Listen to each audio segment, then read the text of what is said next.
cette édition vers la libération des détenus politiques, une mesure forte annoncée dans les tout prochains jours selon Alioune Tine d'Africa Jom Center.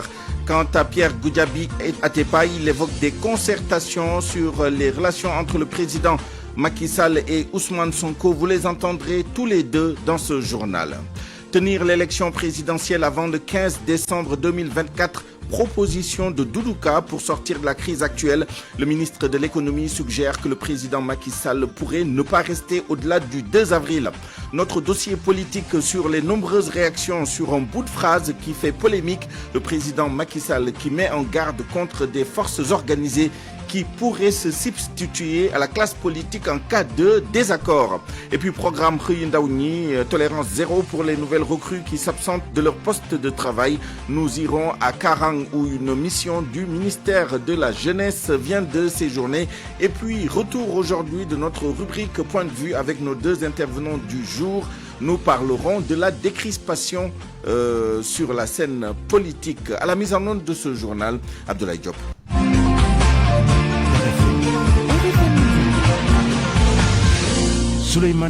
Sachez d'abord que le corps du jeune étudiant décédé à l'université Gaston Berger de Saint-Louis, le corps d'Alpha Yoro Tunkara donc a été transféré à Dakar. À l'instant même, l'autopsie se déroule à l'hôpital principal de Dakar pour déterminer les causes exactes de la mort du jeune homme de 22 ans lors des manifestations de la fin de la semaine dernière.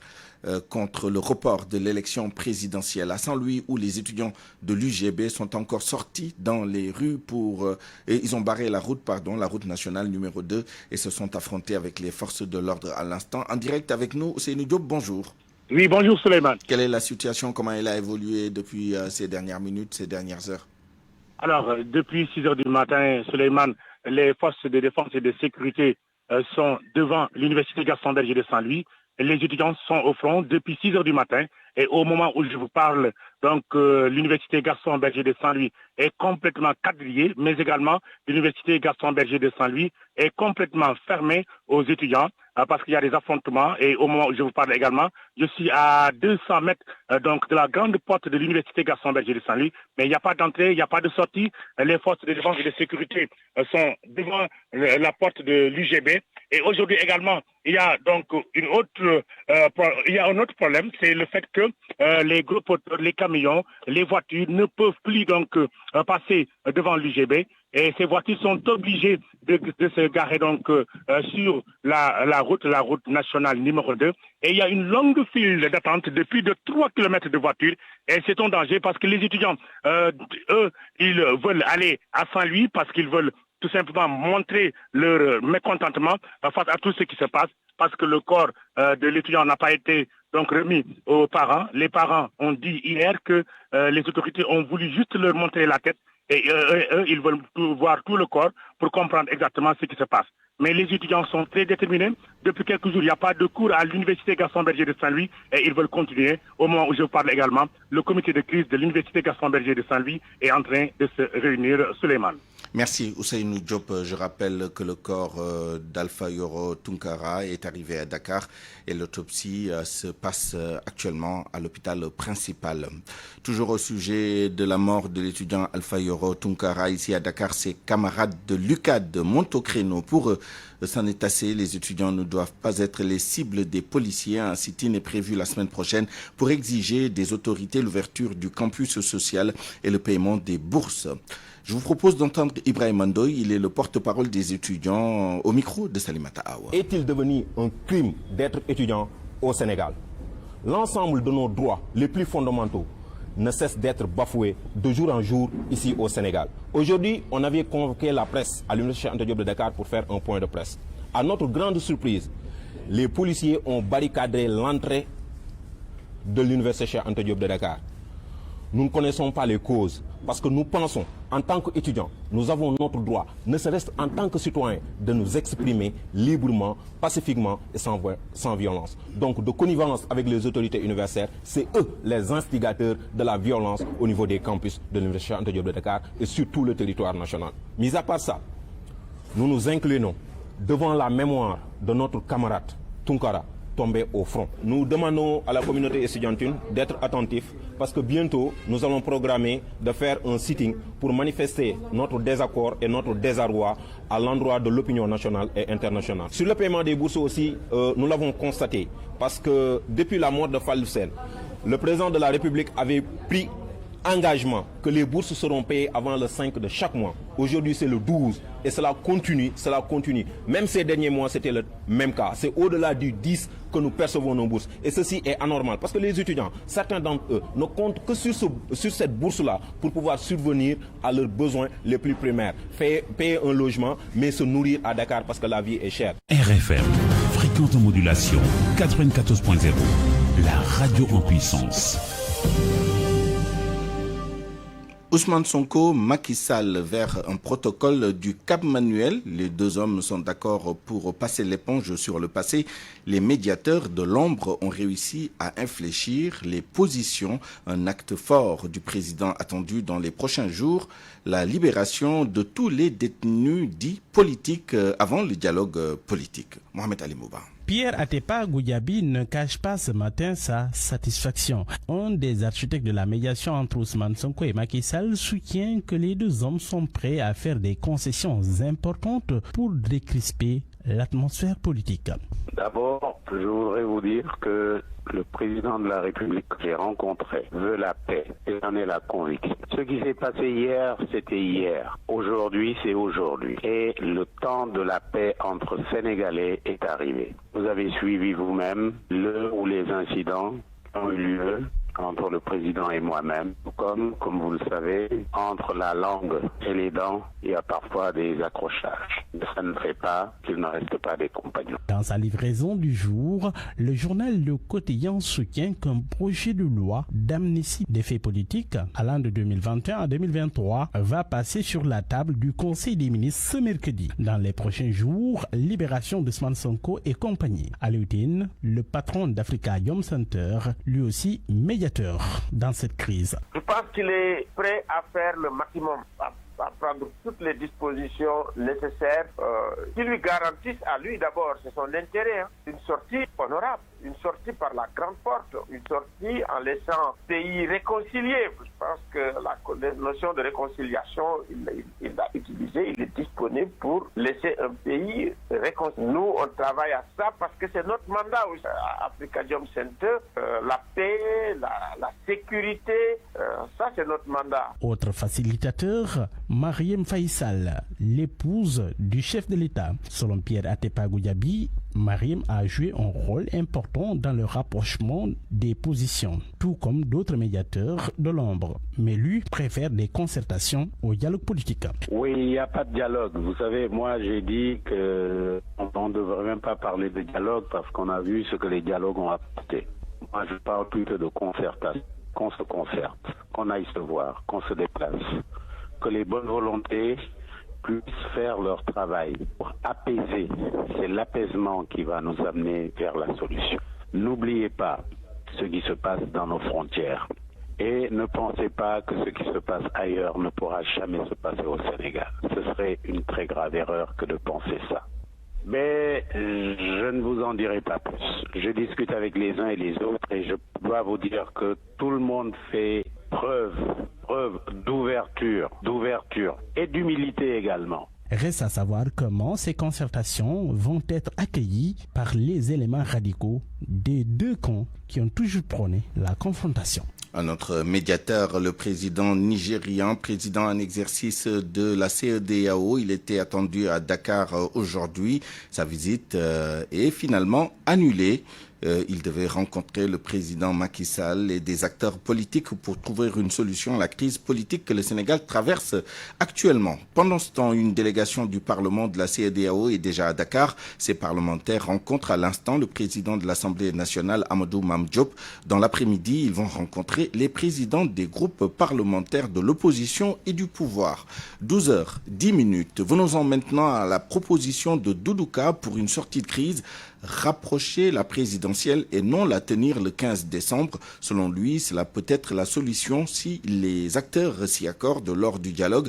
Le ministre de l'économie qui souligne que rien n'indique que Macky Sall va rester après le 2 avril. L'intérim peut échoir à une autre personnalité. Doudouka était l'invité de RFM Matin. Ça peut être une des solutions. De toute façon, le dialogue, il y aura toujours des compromis et c'est ça que je demande. La situation aujourd'hui de crise que traverse notre pays requiert de chaque acteur d'être à la hauteur du moment de cette histoire du Sénégal qui doit être écrite sur les mêmes pages que le Sénégal a connu longtemps, d'un pays démocrate, d'un pays de dialogue, un pays de paix, un pays de stabilité. Et c'est pour cela, j'ai dit par conviction, il faut que même dans les discussions qu'on puisse intégrer la durée de la transition ou même l'autorité qui pourrait conduire cette transition. C'est vraiment ouvert, c'est pas fermé. Parce que le président de la République ne s'arc-boute pas au pouvoir. Il a dit le 3 juillet qu'il était prêt à quitter le pouvoir. Mais face à des difficultés dans le processus électoral, ces difficultés nous les connaissons et ça a entraîné des velléités déjà avant l'élection de beaucoup de la classe politique. Donc c'est pour cela que le président a pris la décision de reporter les élections et je dis bien que c'est un impératif démocratique catégorique. S'il ne le faisait pas, c'est gouverner, c'est aussi prévoir. Et le président également, il l'a fait. Vous devez rapprocher les élections. De combien de mois par exemple? Ça, je ne peux pas, moi, définir de combien de mois. Je dis simplement que ça peut être l'objet d'un consensus. Parce qu'aujourd'hui, c'est une proposition que les députés de la majorité ont proposée le 15 décembre, mais c'est une décision de la majorité. Et aujourd'hui, il ne s'agit pas du Sénégal de la majorité ou de l'opposition, du Sénégal du candidat X et du candidat. Il s'agit du Sénégal de tous. Et pour que ça soit le Sénégal de tous, il faut que dans le dialogue, tout le monde s'accorde sur la date des élections. Et puis en réaction au report de la présidentielle, un nouveau collectif voit le jour. Il s'agit du collectif des universitaires pour la démocratie. Ses membres exigent deux choses: le respect du calendrier républicain et la démission du chef de l'État dès le 3 avril.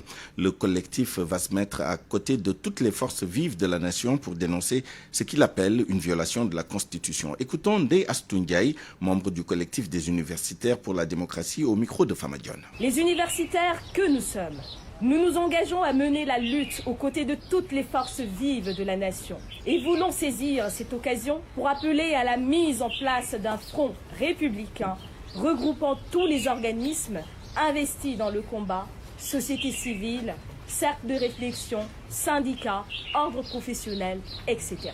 Nous nous mettons à la disposition des initiatives pour fusionner toutes les forces engagées dans cette lutte cruciale pour cette République du Sénégal qui nous est chère. Parallèlement aux actions collectives auxquelles nous sommes amenés à prendre part, le CUD, c'est-à-dire envisage de déployer la riche et diverses expertises de ses membres pour faire lumière sur tous les aspects de cette crise dans l'optique de permettre à l'opinion publique nationale et internationale de comprendre la situation que traverse notre cher Sénégal, notre patrie et les graves enjeux, bien entendu, que celle-ci implique. Le CUD a mis en place, dès lors, un ensemble d'observatoires qui auront pour objet les questions politiques, celles liées à la légalité, les questions économiques et bien entendu des questions sociales. In fine, le collectif des universitaires pour la démocratie exige principalement deux choses, dont la première est le respect du calendrier républicain et enfin la seconde est le départ du président de la République Macky Sall à la tête de ce pays dès le 3 avril prochain, comme le prévoit la Constitution, la Charte fondamentale. Cela ne vous a certainement pas échappé. Depuis l'annonce du report de l'élection présidentielle, les sorties médiatiques du chef de l'État sont très attendues. Son face-à-face avec les confrères de l'Associated Press n'a laissé personne indifférent. Une phrase a particulièrement retenu l'attention. Macky Sall demande à la classe politique de s'entendre sur l'essentiel, au risque de céder la place à des forces organisées. Quelle analyse faire de ce discours? On voit ça avec Anna Rocha. Après le discours annonçant le report de la présidentielle du 25 février, cette nouvelle sortie médiatique crée encore beaucoup d'ambiguïté, même si de l'avis de Demba Gueye, maître de conférence en analyse du discours à l'UCAD, le ton est plus calme, plus conciliant. Ça peut être perçu comme une menace contre l'opposition, comme si Macky Sall disait, si voilà, je vous appelle au dialogue, mais si vous ne venez pas, l'armée va prendre le pouvoir. Donc, Ce serait comme une sorte de manier le bâton, comme on le dit, manier le bâton et la carotte. Donc, il est urgent et impératif qu'il revienne pour repréciser sa parole, repréciser sa pensée, pour ramener effectivement la sérénité au sein des acteurs politiques qui perçoivent encore une fois cette phrase comme une véritable menace contre l'opposition. Et donc, on va vers encore un dialogue non inclusif parce que la plupart des acteurs risquent encore de se braquer et de refuser l'appel au dialogue. Pour l'analyste politique Hassan Sek, il faut s'arrêter sur deux aspects.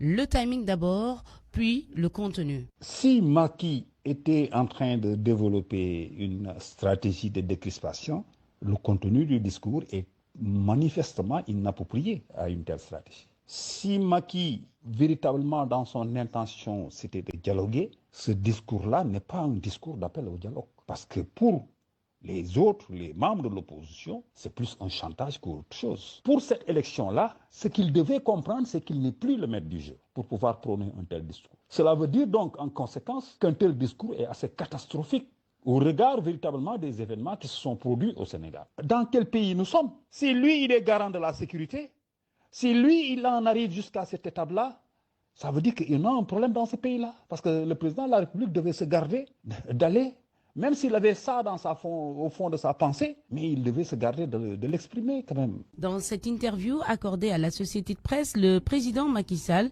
s'est également défendu d'être un dictateur. Selon lui, le Sénégal a besoin de plus de temps pour résoudre les problèmes liés au processus électoral.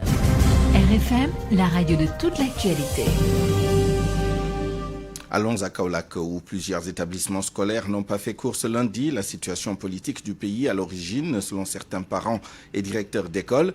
Ils dénoncent et craignent une perturbation du système éducatif total et demandent par ailleurs aux politiques de sauver l'école sénégalaise pour l'avenir des enfants. Compte rendu, Fatoumbaou. Pas de cours dans plusieurs établissements scolaires de la commune, notamment à l'école Malafidjan d'Abattoir d'Angane. Seulement le corps professoral et quelques élèves dans l'enceinte de l'école.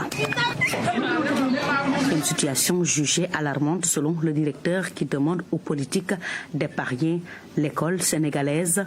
Famaramani. Et qui n'est pas vraiment souhaité c'est de demander à nos autorités de faire de sorte que vraiment l'école soit mise à l'abri. C'est à eux vraiment de voir les voies et moyens. Du côté des parents d'élèves, c'est l'indignation totale. Elles craignent pour l'avenir de leurs enfants face à cette recrudescence des mouvements d'humeur. On est vraiment fatigué de cette politique dans ce pays. Il faut qu'ils laissent nos enfants étudier. Ce sont que des innocents. Laissez nos enfants étudier. Ils sont nos espoirs. Et on craint vraiment que leur avenir soit hypothéqué. Avec cette grève dans les écoles, même les vendeurs subissent les conséquences. C'est le cas de Seynabou, qui explique. Ça nous a vraiment impacté, vous voyez. Nous n'avons rien vendu depuis ce matin. Une journée sans cours encore à Kaolack. La politique à l'origine selon certains élèves, mais ils devraient selon eux être épargnés et séparer la politique de l'éducation. Fatoumbo Kaolack, Radio Futur Média. Pas de cours non plus dans les écoles de Pout, dans la région de Thiès. Les élèves des écoles primaires, des lycées et collèges sont sortis des classes pour organiser des marches contre le report de l'élection présidentielle. Cherante Diop. Fous de rage, surexcités, les élèves du lycée de Pout et les collèges d'enseignement moyen de la commune sont sortis dans la rue et ont barré la route nationale 1, armés de grosses pierres. Vous êtes quelle école? École pour tous ces écoles-là. Oui. Ils ont demandé les automobilistes de serrer pour leur permettre d'effectuer leur marche convenablement. Sur les raisons de leur mouvement d'humeur, les élèves précisent. Pourquoi vous êtes en grève? Parce que Macky Sall a remporté les élections. Nous ne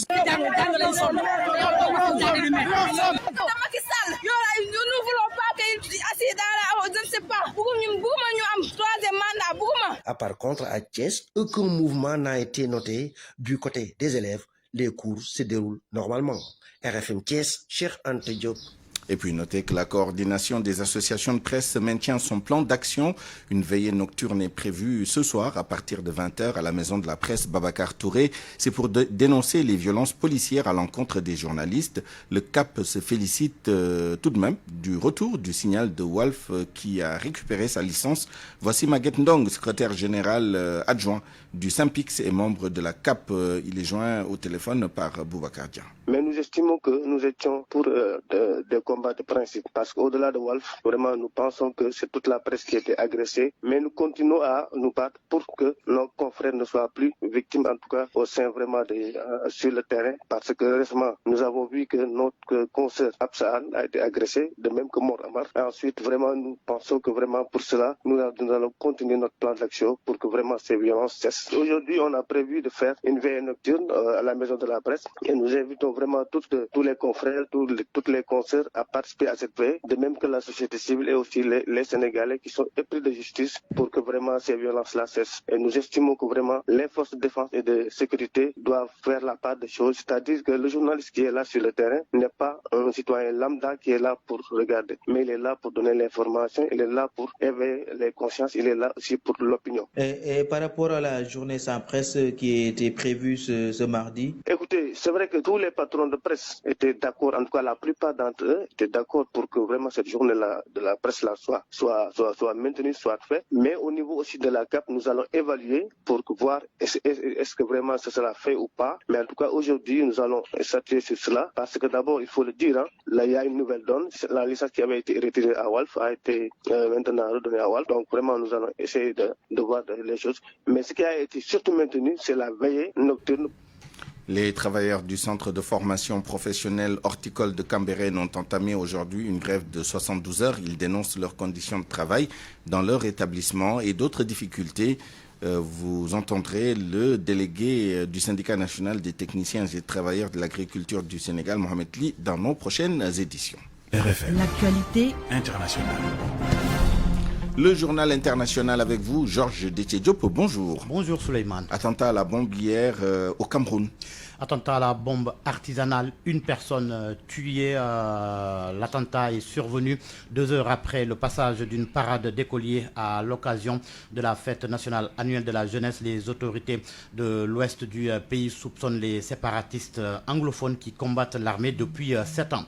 La journée internationale des enfants soldats célébrée ce 12 février au Mali. La commémoration intervient au moment où plus de 260 enfants sur les 1000 identifiés à Gao ont été récupérés. Zanga Abdoulaye Ouattara. Eli Kamara est le chef de division enfants et familles à la direction régionale de la promotion de la femme, de l'enfant et de la famille de Gao. Il affirme que les efforts de son unité ont permis de récupérer 265 enfants sur les 1000 enfants soldats identifiés dans la région de Gao au nord du Mali de 2013 à nos jours. On a enregistré des enfants soldats. Dernier chiffre varie entre 265-64 qu'on a pu récupérer associés aux forces de groupes armés. Ils récupérés avec des projets de vie et ils sont réunifiés même en famille.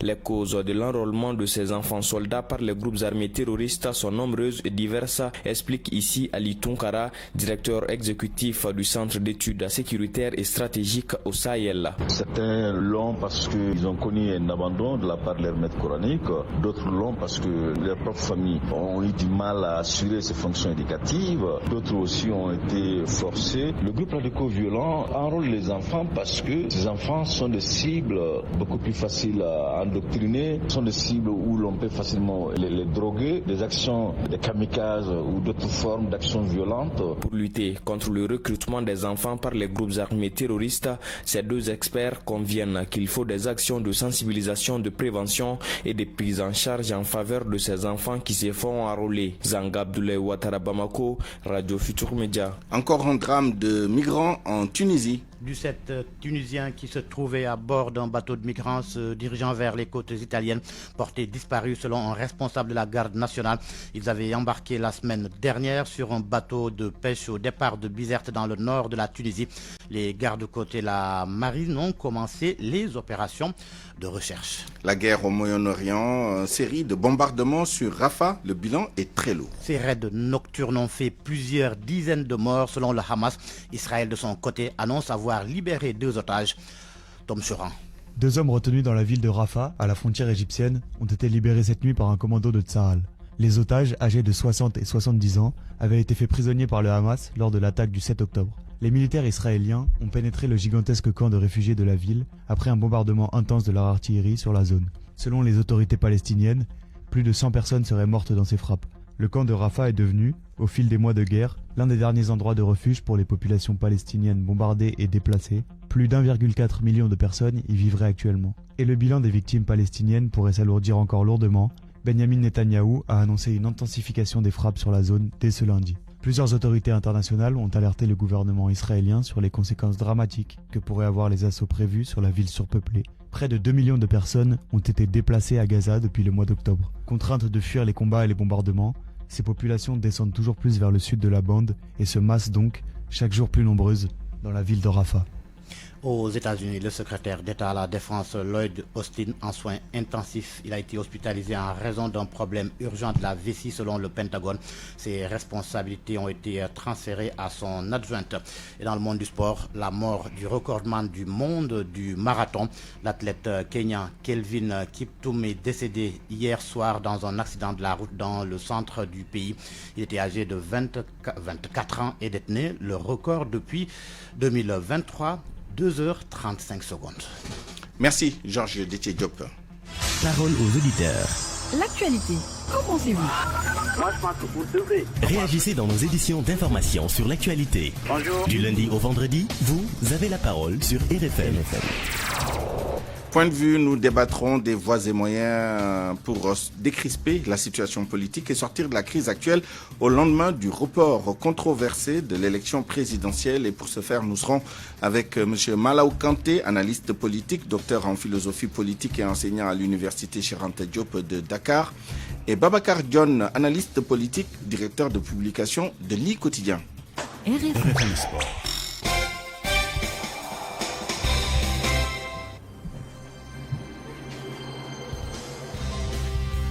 Avant cela, le journal des sports. Bonjour, cher Tidiane. Bonjour à vous, Slémanian. Fini la CAN, on tire le bilan. Oui, la 34e édition de cette Coupe d'Afrique des Nations fait désormais partie de l'histoire. Cette grand-messe du football africain qui a duré un mois, du 13 janvier au 11 février 2024, a été riche en spectacles et en émotions. Si la Côte d'Ivoire, hôte de la compétition, a remporté le titre de champion, une première a remporté le titre, si la Côte d'Ivoire bien entendu, hôte de la compétition, a remporté le titre de champion, une première pour un pays organisateur depuis l'Égypte en 2006. Les 24 nations présentes à ce tournoi n'ont pas fait dans la dentelle. Nous aurons certainement le temps de revenir à Sodetiam. Voilà, on me dit qu'elle est bien en place, donc Sodetiam que nous allons écouter, qui nous fait un tour d'horizon avec le bilan de cette Coupe d'Afrique des Nations qui a pris fin exactement hier. Pour la 12e fois de l'histoire, le pays hôte remporte la Coupe d'Afrique des Nations, une première depuis l'Égypte en 2006.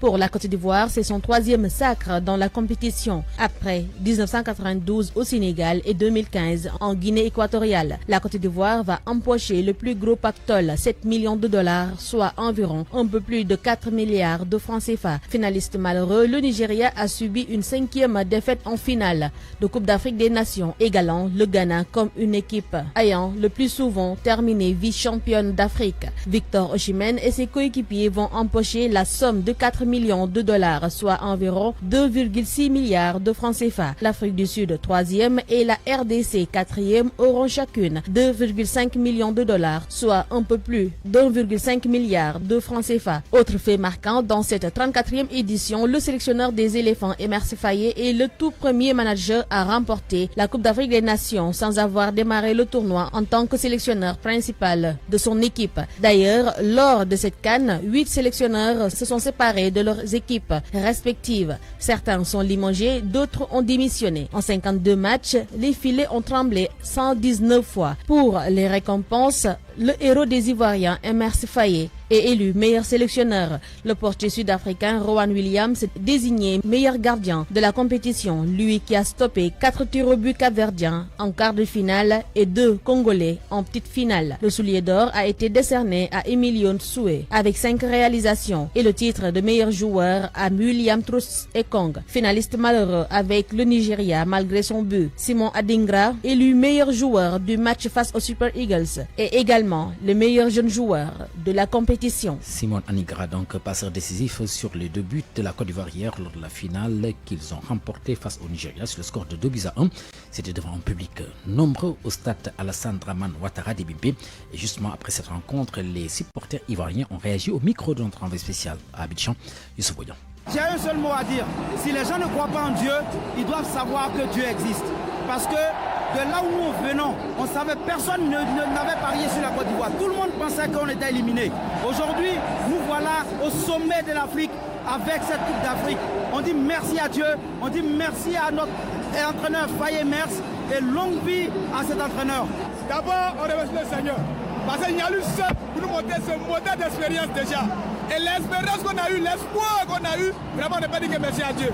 Et déjà, on félicite nos joueurs et on est tout heureux. Et je pense bien que cette joie-là, ça va nous amener à avoir la paix en Afrique. Et surtout, pensons aussi à nos frères du Congo, que la paix règne dans le monde, que la paix règne en Afrique, qu'on reste en joie pour toute l'humanité. Écoute, c'est un sentiment de joie, un sentiment de fierté. Aujourd'hui, la Côte d'Ivoire est sous le toit de l'Afrique. Nous sommes très fiers des éléphants. Le chemin a été long, le chemin a été difficile, mais nous n'avons jamais baissé le bras. Le scénario était malheureusement connu d'avance. La Côte d'Ivoire qui est menée, la Côte d'Ivoire qui se rebelle et qui égalise, et enfin la Côte d'Ivoire qui gagne. Merci aux éléphants. Cher Tidiane, retour sur la participation sénégalaise au tournoi féminin pré-olympique de basket. Oui, le Sénégal n'y sera pas et ce n'est pas une surprise au vu de la qualité des adversaires rencontrés à Anvers. Il s'agit de la Belgique, pays hôte, les États-Unis et puis le Nigeria. Ce tournoi quand même a servi, disons, de préparation pour les échéances à venir, notamment l'Afrobasket féminin prévu très prochainement. Ce sont là les propos de Nicolas Amadou-Ndiaye, consultant de basketball que nous écoutons. Il faut dire que le miracle n'a pas eu lieu pour les Lions du basket dans ce tournoi qualificatif des JO pour Paris 2024. Il faut dire aussi que la marche était plutôt haute quand il fallait affronter des équipes comme les États-Unis qui sont champions du monde, des équipes comme la Belgique qui est championne d'Europe et le Nigeria qui est champion d'Afrique. Peut-être sur le premier match face aux D-Tigers, il y avait un coup à jouer. Quand on voit que les Lions ont dominé pratiquement pendant 3 quarts temps, ce n'est qu'au 4e quart temps qu'elles se sont effondrées pour perdre ce match-là. Voilà, maintenant, disons que c'est une revue d'effectifs pour le nouveau coach Alberto Antuña qui a pu voir à peu près les joueurs qui sont à sa disposition et il va peut-être s'appuyer là-dessus pour préparer le prochain Afrobasket. Il faut le dire, notre objectif c'est l'Afrobasket. Clairement. À vous, Suleiman, pour la suite du journal. Merci, cher Tidiane. Avant d'en arriver à la revue de presse, je vous annonçais dans les titres un reportage sur le programme Réindaouni avec la politique tolérance zéro pour les nouvelles recrues qui s'absentent de leur poste de travail. Vous entendrez le reportage d'Aminata Goudiaby dans nos prochaines éditions. RFM, presse du jour. Rapido et leur sticker rechargeable. Direction de la santé mère-enfant vous offre votre revue de presse. La presse du jour avec Mohamed Ali Mouba. Bonjour. Sénégal, vent de décrispation, Macky Sall à la manœuvre. Si l'on en croit le quotidien de ce matin, le président Sall est vraiment disposé à apaiser l'espace politique. Bientôt, une loi d'amnistie va être proposée pour réhabiliter tous ceux qui sont impliqués dans les violences. Les auteurs de troubles de mars 2021 et juin 2023, tous dans le lot. Le projet de loi en Conseil des ministres dès mercredi prochain. Le journal note que c'est un prélude au dialogue appelé de ses voeux par le chef de l'État. Macky amnistie la décrispation, un avant-goût hier avec la restitution de la licence de Walfadjri. L'AS note que Sonko et compagnie pourraient être aussi libérés. Mon confrère note que la médiation de la société civile et des amis du président Sall est passée par là. Walf ne dit pas autre chose. Le journal confirme la restitution de la licence de Walf TV. Le confrère note que c'est Pierre Atepa Goudiaby qui a initié la médiation. À Léotine ou encore le premier ministre Amadouba. Chernias dénonce l'excès de zèle de Moussa Bocar-Thiam, le ministre de la Communication. Au PDG de Walfadjri, Chernias, Macky a dit la liberté d'informer est importante, mais le droit à la vie est aussi indispensable. Décrispation toujours, le dialogue Sonko ira-t-il répondre? L'Obs qui s'interroge note en tout cas qu'il fait face à un dilemme cornélien. C'est même un traquenard partageant le besoin de la réhabilitation et les risques d'implosion de son camp. C'est un un couteau à double tranchant. En tout cas, Macky invite les politiques à savoir raison garder et il préfigure le scénario du pire en cas de sourde oreille. Nous pourrions tous perdre face à des forces organisées, a-t-il prévenu. Vox Populi note que c'est une forme de pression sur les opposants radicaux. Bosby Jour note que la grande muette est dans le ton. Là, le journal Les Échos parle de sombres prédictions de Macky Sall. Pour le moment, c'est le dialogue de sourds. Croix Savard inquiète. Benno vante les bienfaits du dialogue. Alioune appelle à la pacification. La coalition Diomaye président mettons veto au dialogue. 3 morts recensés pour le moment après les dernières manifestations. Encore 3 jeunes tués par balle, écrit Tribune. La liste macabre s'allonge, relève Libération. Déjà 3 cercueils soupurent sur ça. L'Obs dresse le portrait des 3 jeunes fauchés à la fleur de l'âge et l'étudiant Yero Tunkara était aussi musin, note le journal. Les derniers instants de Modou Gaye, marchand ambulant, tué par balle, raconté par son frère. Il habitait Koloban. Les témoignages de l'oncle de Landing Camara, tué lui aussi par balle à Ziguinchor. Et puis sport pour boucler Coupe d'Afrique des Nations. Rideau sur la compétition hier. La Côte d'Ivoire remporte le trophée et succède donc au Sénégal après avoir battu le Nigeria 2-1. Les éléphants sur le toit de l'Afrique, titre du coup Sud Quotidien. Le miracle s'est produit, relève le journal LAS. Pour Besbi le jour, c'est magique système. Le journal Le Soleil écrit que les éléphants sont sur le toit de l'Afrique avec une 3e étoile. Le pays de Ado égale le Nigeria. Emilio Nsou de la Guinée équatoriale, soulier d'or. Williams de l'Afrique du Sud, meilleur gardien. Côté diffusion, c'est la CAN la plus regardée de l'histoire selon la CAF. Bonne nuit à tous. Rapido et leur sticker rechargeable. Direction de la santé mère-enfant vous ont offert votre revue de presse. Point de vue. Regard croisé sur l'actualité du jour. À 12h36, bienvenue dans votre rubrique Point de vue qui revient après quelques semaines de pause due notamment à la CAN. Situation politique au Sénégal, s'achemine-t-on vers une décrispation? Quelle solution de sortie de crise et quels sont les voies et moyens pour y arriver? Pour tenter de répondre à toutes ces questions, nous sommes avec nos 2 intervenants du jour. J'ai nommé M. Malaw Kanté, analyste politique, docteur en philosophie politique et enseignant à l'université Cheikh Anta Diop de Dakar. M. Kanté, bonjour. Oui, bonjour, M. Dian. Nous sommes également avec Babacar John, analyste politique et directeur de publication de l'I Quotidien. Bonjour Babacar. Bonjour Suleiman. D'abord, il se passe beaucoup de choses. Il s'est passé beaucoup de choses ces dernières heures, ces derniers jours. Les dernières en date, c'est l'annonce de mesures fortes dans les jours qui viennent. Sous-entendu, la libération ou l'amnistie des faits qui se sont produits entre 2021 et 2023. Il y a également l'annonce d'une concertation, disons, entre le président Macky Sall et Ousmane Sonko directement ou indirectement, selon les sources. Et ces dernières sorties du président de la République, vous avez entendu aussi Doudouka suggérer que le président de la République pourrait confirmer son départ au 2 avril et il suggère qu'on rapproche l'élection et que ce soit plus le 15 décembre. Quel sens donner à tous ces développements? Est-ce qu'on s'achemine vers une décrispation? Comment analysez-vous tout ça, Babacar John? Merci, Suleiman. Bon, je crois que quand même ce qui s'est passé depuis le dernier conseil des ministres, quand même était assez clair. Parce que dans le communiqué, donc, il était dit que le président avait interpellé le ministre de la Justice par rapport donc à certaines actions qui devraient être menées par rapport à cette discrimination. Donc, on a vu venir. Et même quand le président de la République avait déclaré qu'il abrogeait le décret convoquant le collège électoral, il avait dit qu'il allait appeler à un dialogue. Oui. Donc je crois que c'était assez clair à ce niveau. Maintenant, ce qui s'est passé ces derniers jours, donc par rapport à ce report, c'est ce qui a entraîné donc tout ce migmat et toutes ces manifestations. Alors que je crois quand même que ça n'en valait pas la peine.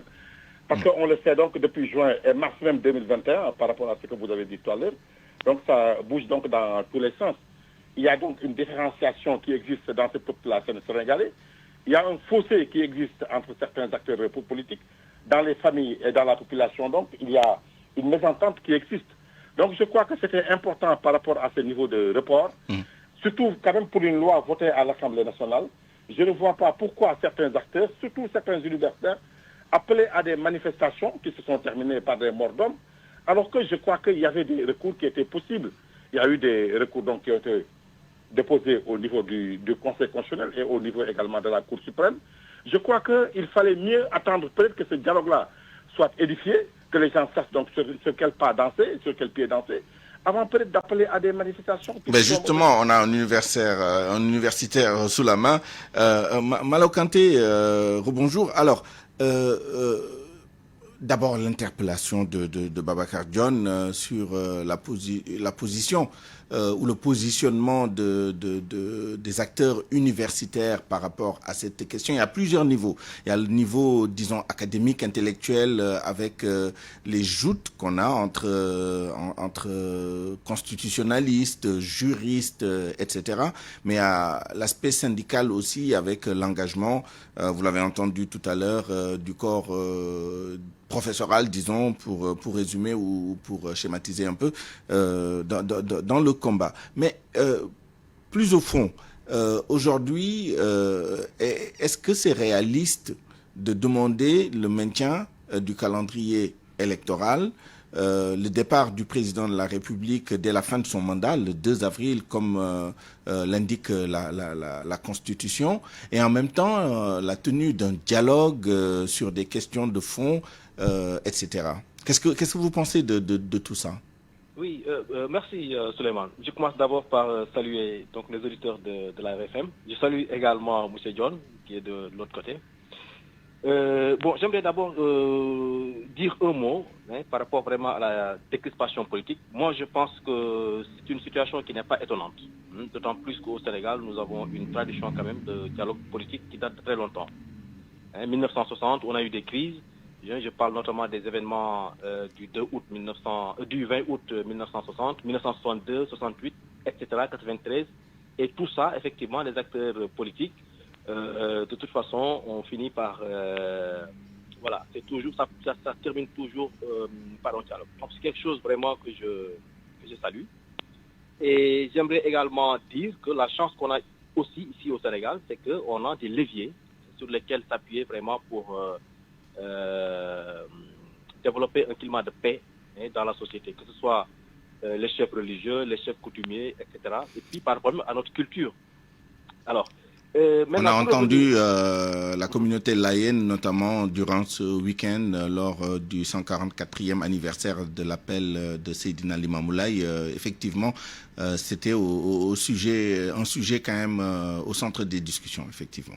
Effectivement, mais de toutes les communautés. Laïenne, je parle de chefs coutumiers tout à l'heure, comme le grand Serigne de Dakar, etc., qui a joué d'ailleurs... Qui a fait une sortie très remarquée aussi. Très remarqué, bien sûr. Et même par rapport au retour effectivement du signal de Wolf, il a joué également un rôle très important. Donc, on a vraiment des leviers, et puis on a beaucoup de chance ici au Sénégal, contrairement à beaucoup de pays africains. Donc, je pense que on est dans une bonne dynamique. Le président lui-même nous parle aujourd'hui, on parle effectivement d'amnistie générale, etc. Donc, je pense que c'est une très bonne chose. Maintenant, c'est vrai que certaines décisions ont été prises d'une certaine façon, de manière plus ou moins unilatérale, et c'est ça d'ailleurs qui pose problème. Donc, notamment par rapport au report. Donc aujourd'hui, je pense que si on doit débattre, on doit aussi débattre effectivement de tout. Si on doit dialoguer, parler de la question du report ou non, effectivement, pour faire de telle sorte, en tout cas, pour qu'il ne puisse pas avoir de sujet tabou. Alors, vous m'avez interpellé également sur le problème des universitaires. Bon, je pense que l'université a toujours joué un rôle dans la vie politique ici au Sénégal. Mais de façon générale, dans tous les pays du monde, l'université, effectivement, est... C'est sa vocation. C'est sa vocation. Je vous rappelle que la grève de 1968, ça a pris naissance à l'université de Nanterre, puis ça s'est développé ici également au Sénégal. Donc les universitaires ont toujours joué ce rôle.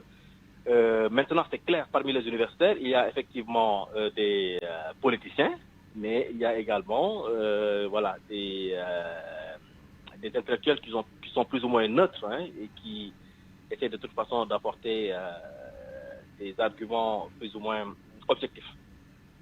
Mais je pense que l'avis des universitaires est toujours important. Donc maintenant, c'est clair que quand certains profitent de leur position ou de leur situation pour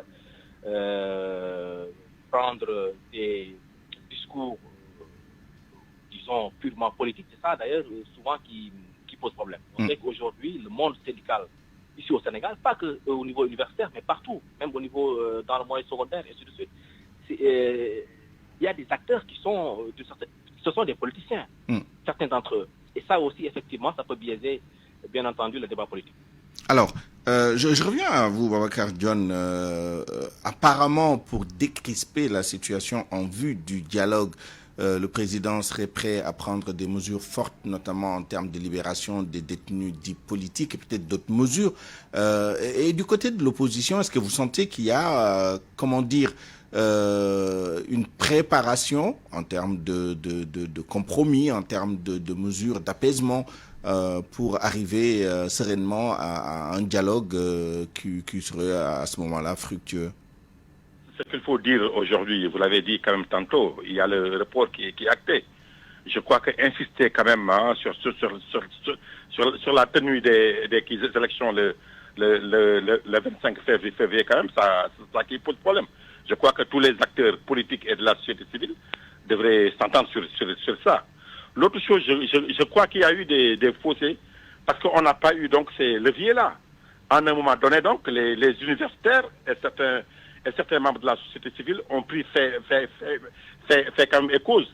Chacun s'est rangé d'un côté.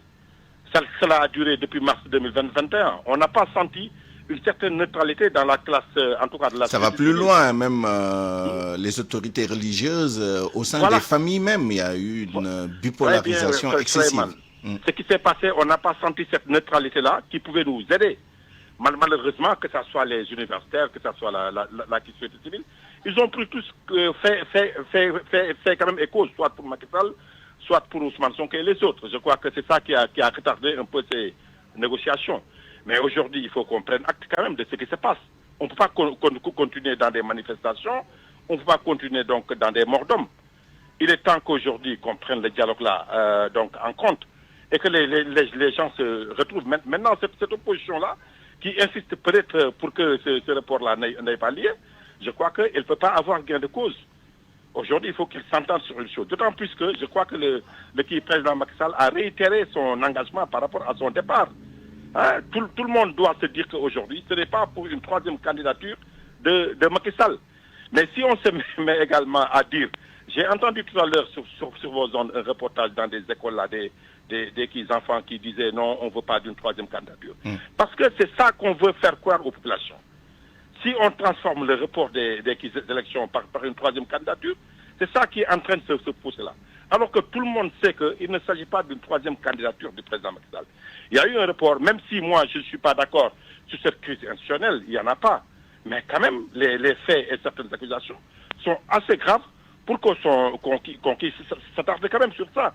Et regardez ce qui se passe réellement. Quand on accuse les juges constitutionnels d'être donc au cœur d'un scandale, moi je crois qu'au Sénégal, il est important qu'on s'assied et voit donc comment trouver une solution. Mais justement, est-ce qu'une décrispation de la situation ne dépend pas en grande partie de la décision quand même que va rendre le Conseil constitutionnel sur les différents recours introduits par des acteurs politiques essentiellement de l'opposition? Mais bien sûr, attention, mais de part et d'autre, si ces recours-là sont validés, sont acceptés par le Conseil constitutionnel ou la Cour suprême, je crois que tous les acteurs doivent s'y attendre. Est-ce qu'on pourra maintenant faire les élections et la campagne électorale d'ici le 25 février? Je ne crois pas, même s'il y a une dérogation de quelques jours. L'essentiel, c'est que les décisions de justice soient acceptées. Que les décisions de justice soient acceptées. Que ceux qui veulent aller aux élections le 25 février puissent savoir que si le Conseil constitutionnel n'accepte pas, ou en tout cas la Cour suprême n'accepte pas le recours, qu'ils acceptent cela. De la même manière du camp de Macky Sall et de Benno Bokk Yakaar, qu'on puisse accepter ces décisions de justice. Merci Babacar Dione. Sinon, je crois qu'on va aller également vers d'autres manifestations. Merci Babacar. Malaw Kanté, quels sont les compromis nécessaires de part et d'autre et quelles sont les lignes rouges à ne pas dépasser pour décrisper la situation et aboutir à une solution acceptable pour tout le monde?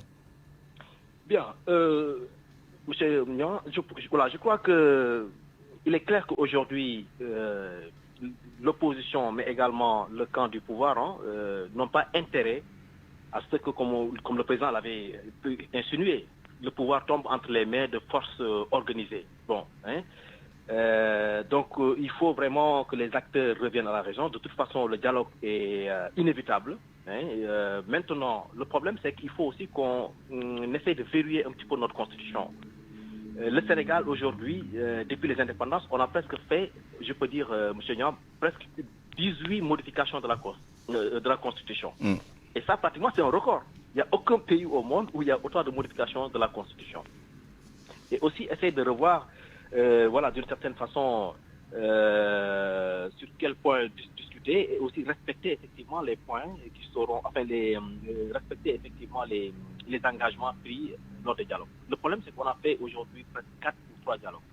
Il y a eu dialogue en 2016, on a fait le dialogue Covid, 2020, dernièrement aussi 2003, on a fait des dialogues. Malheureusement, on a comme l'impression que tous ces dialogues n'ont presque rien donné.